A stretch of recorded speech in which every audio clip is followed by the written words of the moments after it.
Bem-vindos ao Papo de Polícia. Sou Giancarlo Miranda e hoje converso com Maria Alice Barros Oliveira Flor, minha tia querida de coração, há mais de quantos anos? 35 anos, a gente se conhece? Muito mais. É. Começou desde o avô do meu marido, esse relacionamento, né? Então, com desde bebê. Seu avô, com todo mundo.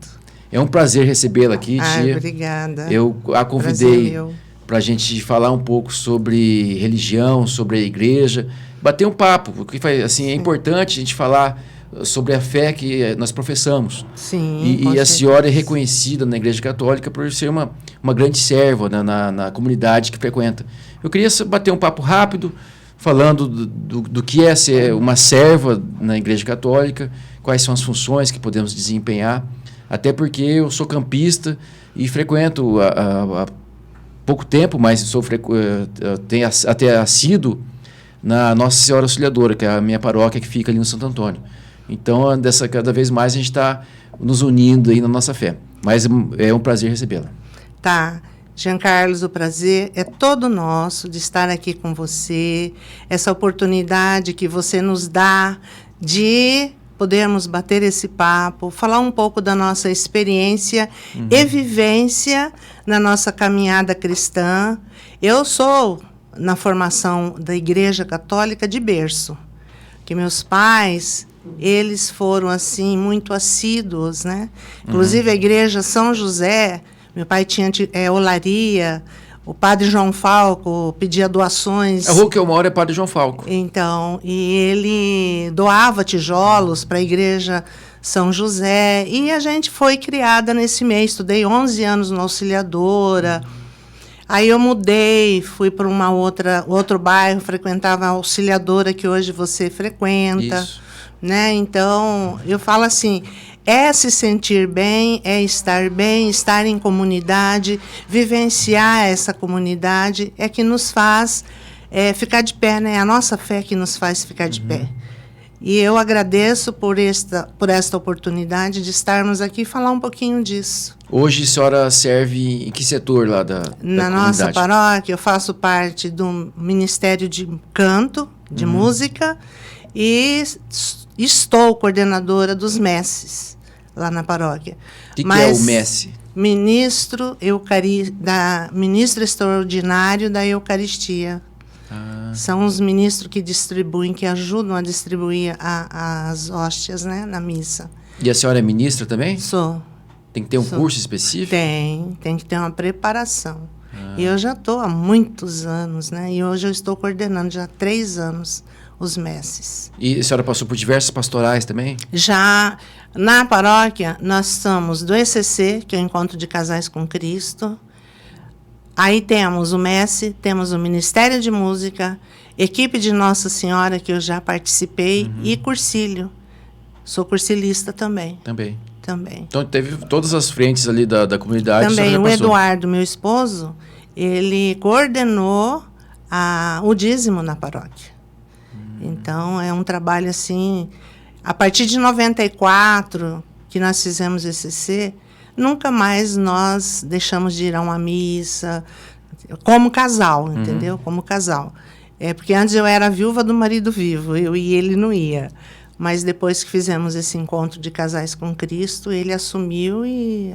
Hoje, os meus filhos todos participam. Eu tenho um filho que é campista, equipista, encontrista, graças a Deus.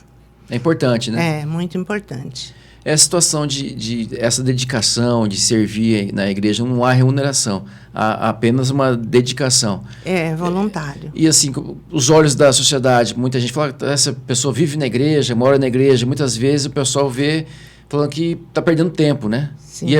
E não é perder tempo, né? Servir a Deus é você dedicar um pouco do seu tempo a agradecer a nossa vida, agradecer a nossa família. Sim. E tentar praticar o bem, né? Sim. Eu tenho uma amiga que ela até falou para mim, você vive na igreja porque é uma fuga. E hoje ela entendeu que não é fuga, que é você estar com aquele que é essencial na sua vida, que é o Cristo, que nos ajuda, que nos orienta, que nos dá o discernimento. E nesse mundo que nós estamos vivendo, se você não acreditar em algo melhor, como é que você vai estar bem? Não tem nem motivo para viver, né? Não tem. Quem não vive para servir, não serve para viver. Então, esse lema, essa forma de pensar é que nos faz continuar. É importante que, assim, a senhora foi uma das pessoas que me influenciou na minha vida para ser uma pessoa da Igreja Católica, né? E sou campista e estar de forma mais ativa, né? Eu casei com a Ariane, né, na Igreja Católica também. A Lia já é batizada, a Lavínia também já é batizada. Inclusive, a Lavínia, nossa neném de 3 meses. 3 meses. Até uma situação que acho que nem o Diego sabe, ou o Gustavo que sabe. Ela teve internada agora, recentemente. Fiquei né? sabendo. Teve a bronquiolite, foi bem grave, ficou no CTI. E lá no Hospital da Cacemes, a Ariane encontrou o Padre Carlos. Botura? O Padre Carlos da Imaculada. Da Imaculada. E aí, porque ele vai na Cacemes de forma semanal, tem a novena lá, no Hospital da Cacemes. Sim. E aí a Ariane falou da situação da Lavínia, ele foi e batizou a Lavínia lá.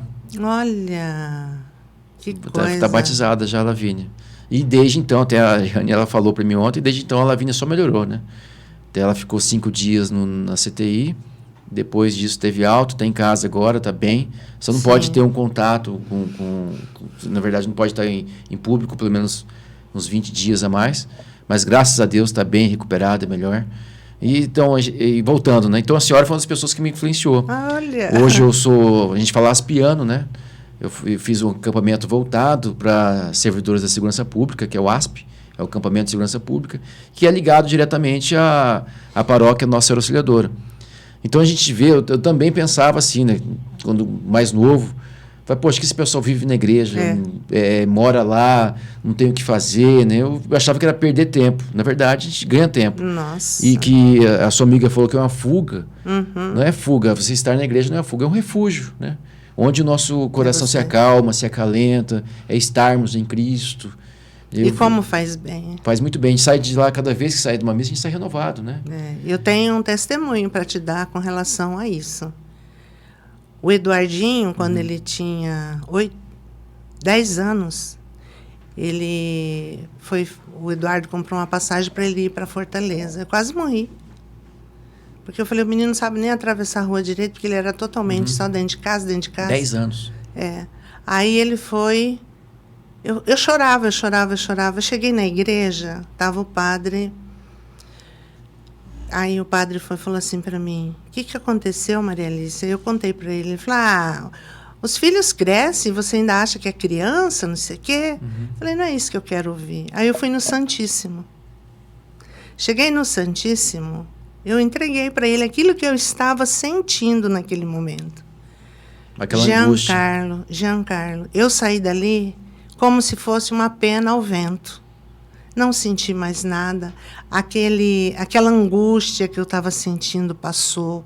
Então, eu falo assim, se a gente não tiver essa intimidade com Deus, a gente não entende as coisas que a gente tem que passar. E o que você tem que passar, ninguém passa por você. É você que vai passar, mas é você que tem que buscar a solução. E eu encontrei a solução nele. Então, cada vez mais eu tenho testemunhos da presença dele na minha vida, através dos filhos, e através do esposo, e através da comunidade. Então, sempre a gente está em união. E isso nos faz bem. E encontrar pessoas maravilhosas, né? Amigos maravilhosos, isso são coisas divinas. Por isso que a vontade de servir, ela nunca acaba, né? Nunca. Por isso que a gente, na verdade, não é que a gente vive na igreja, é que nós temos a vontade de estar lá sempre. Sempre. Então é importante a gente ter essa dedicação na igreja, dedicação a servir as pessoas, a estarmos irmanados lá com as pessoas, porque como tem na novena, precisamos aí de servos, né? Cada vez mais, né? Os operários, a missão é bem grande, né? E os operários são poucos, né? Mas é isso aí. E que a senhora tem que contar assim, de uma experiência dentro da igreja, ali, dos trabalhos da senhora de resgate?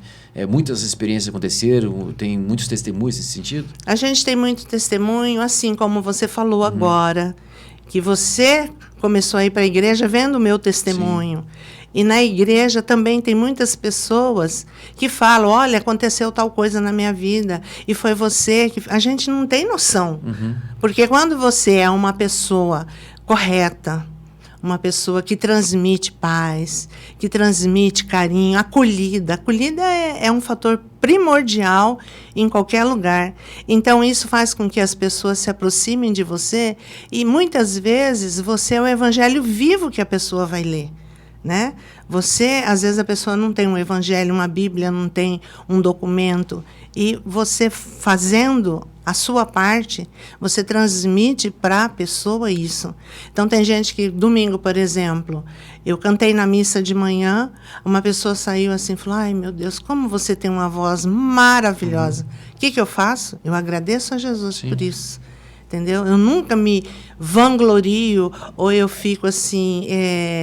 como se diz, orgulhosa. Sim. O orgulho não é para nós, né? Não serve. Na verdade, que sejamos pequenos, cada vez porque menores. Porque Deus dá o dom, mas também Ele tira. E Deus seja gigante, né? Cristo seja gigante. A gente tem que diminuir e Ele aparecer. É isso que tem que acontecer na vida. Tia, e assim, para as pessoas que estão nos assistindo, essa acolhida, né, em qualquer comunidade da Igreja Católica, ela é permanente, né? Sim. E como que assim, a pessoa quer participar da igreja, como que ela faz? Como que ela... para ela ser mais efetiva, o que ela precisa fazer? Muitas vezes, a pessoa quer trabalhar em alguma pastoral, mas o padre não adivinha quem quer trabalhar, né?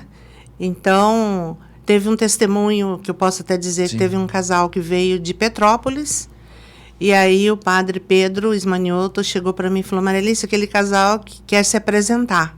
Então, através do padre, apresenta para algumas pessoas que têm liderança na comunidade. Aí nós acolhemos o casal e tudo mais. Então, a pessoa tem que buscar também. Não é só esperar ser convidado, entendeu? E tem muitas pessoas que falam, nossa, eu estou há muitos anos nessa paróquia e nunca ninguém me convidou para nada. Mas ninguém adivinha. Tem que ter iniciativa. Tem que ter iniciativa. Mas pode haver convite, às vezes? Pode, não. O convite é feito. Por exemplo, agora tem coral.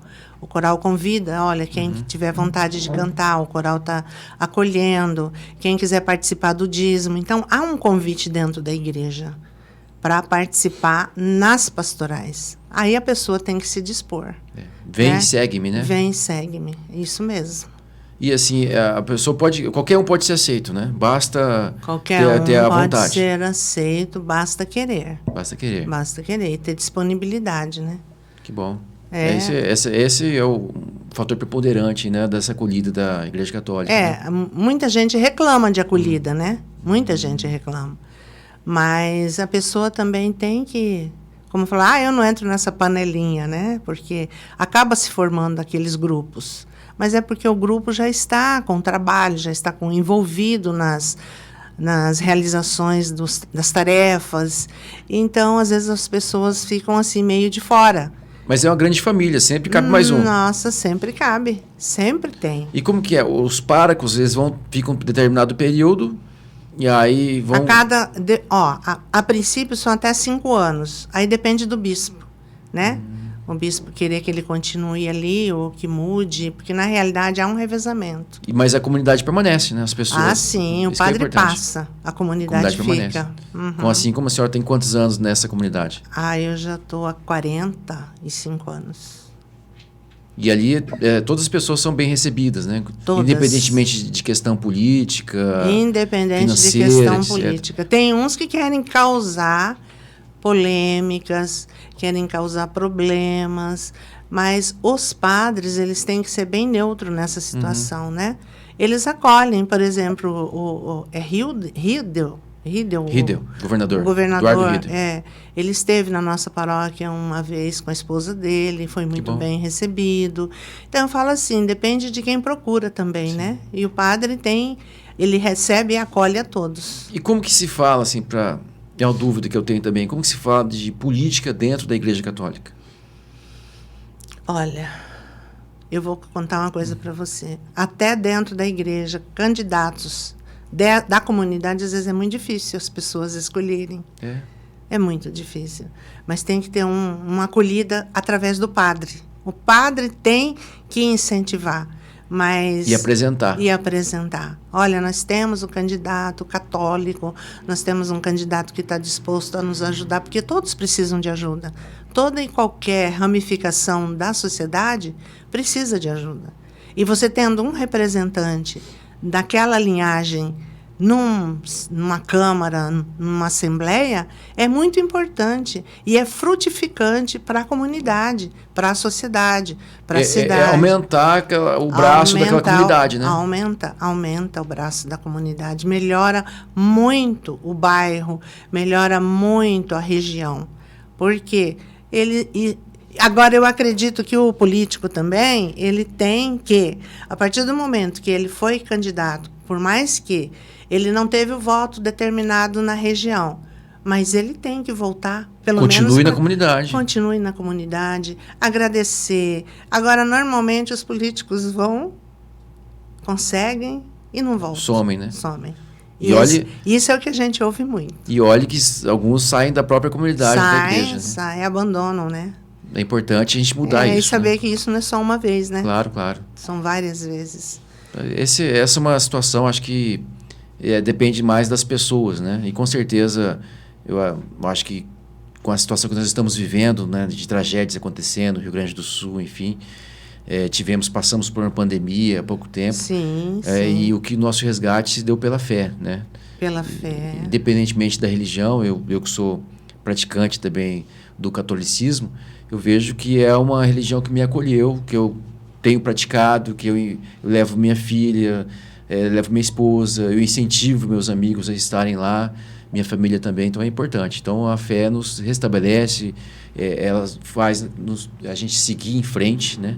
Entender as coisas que acontecem na nossa vida, porque a gente sabe que sempre vai estar amparado por Deus. Giancarlo, tudo que acontece na nossa vida é providência. É providência. E eu tenho um testemunho para dar para você da providência quando eu tive Covid. Eu internei o meu marido numa terça, internei o meu filho Diego numa sexta.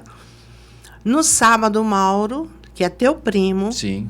foi saber notícias do Diego, e aí o meu neto falou assim, vou chamar minha avó. Quando ele chegou lá para falar comigo, eu estava desmaiada no banheiro. Aí ele falou para o Mauro, a minha avó está caída no banheiro. Aí ele falou, vamos ver o que foi. Ele pegou o oxímetro, pôs no meu dedo, eu estava com 65 de oxigênio. Estava morrendo. E ele veio, me pegou e me colocou dentro do carro. Falou, olha, é anjo que chegou na minha vida. É um anjo. Porque eu falo assim, quem é a pessoa que tem coragem de pegar um doente com Covid e colocar no seu carro? E naquele momento lá na sua casa, né? Deus mandou o Mauro César naquele dia. Não, o Mauro, e chegou também o Giancarlo. Como é que é? Giancarlo não. O Francis. Chegou também lá junto. E os dois foram me levar para o hospital. Você precisa de ver. Eu falo assim, eu tenho muito que agradecer. Eu coloco meu joelho no chão e agradeço a Deus, porque isso é providência. Então, a nossa fé é tão grande, eu falo em tudo que acontece na minha vida, eu tenho essa presença. Eu sinto isso. Eu sinto. Amém. Eu agradeço muito a vida do Mauro também, viu? É importante. Assim, eu tenho, né, palavras para falar nesse momento, porque eu vivenciei e tive também momentos ali, né, que primeiro o Diego, depois a senhora, que a gente sofreu muito, né, ficava naquelas orações para que recuperasse logo. E graças a Deus a senhora está bem, contando da experiência, fazendo esse testemunho. Por isso que é fundamental a gente falar cada vez mais de Deus. Porque com Deus podemos tudo, com Deus nada é impossível. Com Deus tudo é possível. Tudo posso naquele que me fortalece, né? É isso que nós temos que levar para a nossa vida. Tia, Maria Alice, muito obrigado pela participação. Até eu vou chorar também, mas vamos encerrar. Mas tá isso. Muito obrigado. Obrigada. Eu estou trazendo pessoas aqui com histórias como a da senhora, para a gente falar não só de polícia, mas falar da nossa vida, falar do que é viver em comunidade, falar do que nós precisamos resgatar para a gente ser pessoas melhores. E a gente vai construir um programa bem legal. Obrigado mesmo. Com a graça de Deus. Estamos à disposição aqui. Caminhando, com Ele na frente, guiando, iluminando, e tudo vai dar certo. Amém.